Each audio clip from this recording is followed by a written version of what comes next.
All right. Let's see. I really did not want to do this. No, I did want to do this earlier today. And the day started out fine, and then it just kind of got like shitty. But it was my fault that it got shitty. So yeah, earlier this afternoon I was like thinking about what I was gonna say tonight, and then later on I was like, okay, yeah, this will be good. I've got some things that I want to share, and then I don't know. I guess my life slash my anger got the best of me, and I don't know. I was taking Layla, my younger dog of the two. She's 12. To the vet, and recently she was diagnosed with diabetes, and so that has been a really really really hard thing to try and kind of deal with, especially since she's old. And I have to inject her now 4 times a day with insulin, and yeah, so then I had to take her in today for something completely unrelated, another $200 vet bill. And the vet bills are just racking up, which is just, at this point I'm like, oh, whatever. But on the way there, it was middle of the afternoon. The appointment's in Williamsburg, and I didn't think parking was going to be too much of a struggle, but I was so wrong, and we're already running late. So I've got Layla in the car. We're going to the vet, and sometimes what I'll do is I'll just pull up in front and kind of next to the cars, off to the side, and then walk in and take her in, let the vets do their thing. Sometimes I'll stay in. If it's going to be a fast trip, I'm in and then I'm out. And this time they just took way too fucking long. Like, it was just one of those vet visits where you're like, is this gonna end? So I'm parked out front, I'm blocking a car, and I'm thinking to myself, okay, this shouldn't be that bad. Like, I'll come out and check on it every so often. If someone's out there waiting, then I will get out there and move my car. So 30 minutes passes and I'm like, okay, I gotta park my car because it's taking too long. So I loop around Williamsburg again, trying to look for a spot. And I don't find one, of course. So I'm like, okay, well, these cars are still here. I'm just gonna park again, put my flashers on, go back inside, finish the appointment. Well, of course, I don't know when it was. I was in there for maybe 10 or 15 minutes before I came back out with Layla after the appointment was up. And I come out, and this guy was just standing there like I could tell it was his car, and he didn't know what to do.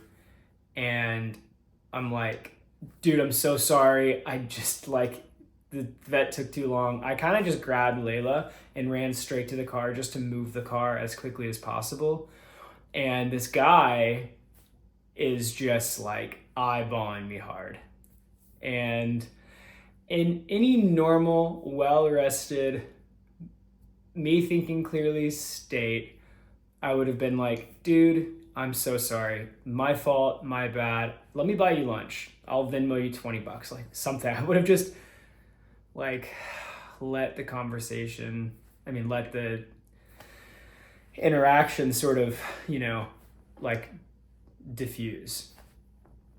But I had 5.5 hours of sleep. I was not planning to take Layla to the vet today. I hadn't eaten anything because I was fasting, and definitely did not have enough water. And so my nerves are just paper thin. And this guy's eyeballing me, and like an idiot, I look over my car and I'm like, what are you looking at? And I just say that to him, and I'm like, oh, dude, you idiot. You're in the wrong. You did something really shitty here. And this guy now can't get to wherever he is trying to go to because you've blocked him in. And I just reacted, and unfairly, because it wasn't this guy's fault. So, yeah, then of course, like, you know, he's like pissed that I reacted that way. I would be too.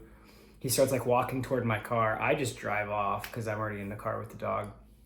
And I'm like, okay, wait, now he's gonna be behind me. Of course, there's a stoplight right where I need to go. And I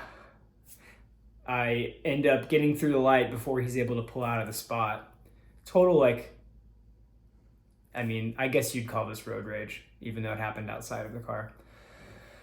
So I'm like, okay, just drive to the next street, park, wait for it to pass. And I was like, no, he's just gonna like ride next to me or something and cause trouble. So I did a U-turn, I go back, he flips me the bird, I flip him the bird. Like, most New York interaction ever. And I'm like, dude, you could have handled that. You could have handled that so much differently. And you could have diffused the situation. You could have probably made a friend, because I've been in those situations before and I've reacted differently, and the outcome is way better. But I didn't do that. And of course, the entire ride home and then the rest of the afternoon, it's just like weighing on me. I'm like, why did I react like that? Why did I react like that? Why did I? And ultimately, like, because I was on such little sleep and my anxiety was already a little bit high, I just started spiraling. I was like, oh my God, this guy's gonna, like, I don't know if you saw the new movie on, or the show on Netflix, about road rage, the two drivers. It's a really great show. I forget what it's called. Anyway, so in my mind, I'm like, oh my God, he's gonna like look at my, my plate. He's going to, you know, find my address. He's gonna like slash my tires, or he's gonna try and break into my apartment, or something really, really bad, totally awful is going to happen. And I knew that that was me kind of spiraling into this, you know, making some sensation out of this event. But people are crazy. It's important to note, people are crazy. So, and I was crazy. I was acting crazy then too. So I'm part of the problem. But yeah, it was just a really kind of like, I hate moments like that. And as I've gotten older, those things tend to stay with me longer. It's like I'm able to kind of shake them off, but like it affects me differently than, say, if I had an incident or something in my 20s where, you know, it's not like you're not dwelling on it as long. You're just kind of like, okay, whatever, I'm gonna move on. But I don't do that. Like, I sit with it. It sat with me for the entire afternoon and into the evening, and the whole time I'm just playing all these scenarios in my mind.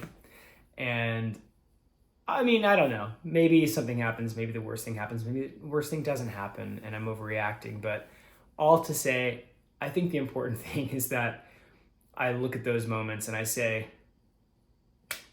like, you got to get better sleep.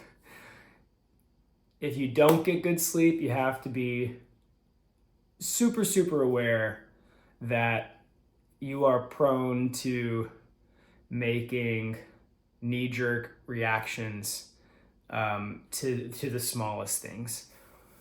Or your impatience in that moment is going to cause you to do something that, like, you don't need to do. I could have taken 5 more minutes to find a parking spot. Instead, I felt rushed and like that it was like going to be a whole situation, and it never is that. But I made it into that huge ordeal, and it didn't need to be that.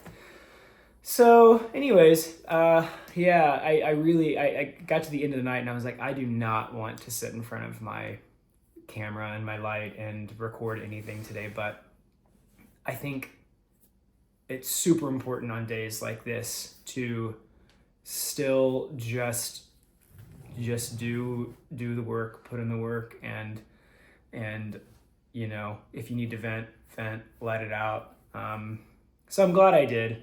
It's, you know, 10 minutes I get to sit and reflect on things a little bit and share with nobody watching. Yeah, so that was my day, finishing up laundry and dogs are taken care of. I'm gonna post this and we do a little writing, a little budgeting, watch a space documentary, and drift into a cosmic sleep, because that is all I want to do right now. Okay, that's it. 3 days in a row. I didn't post the first one, but 3 days in a row. More to come. Bye. I don't know. I don't know why I keep doing that with my fingers. Like, maybe that's just gonna be the thing from now on, where I put my, like, I just say peace and I'm out. So dumb.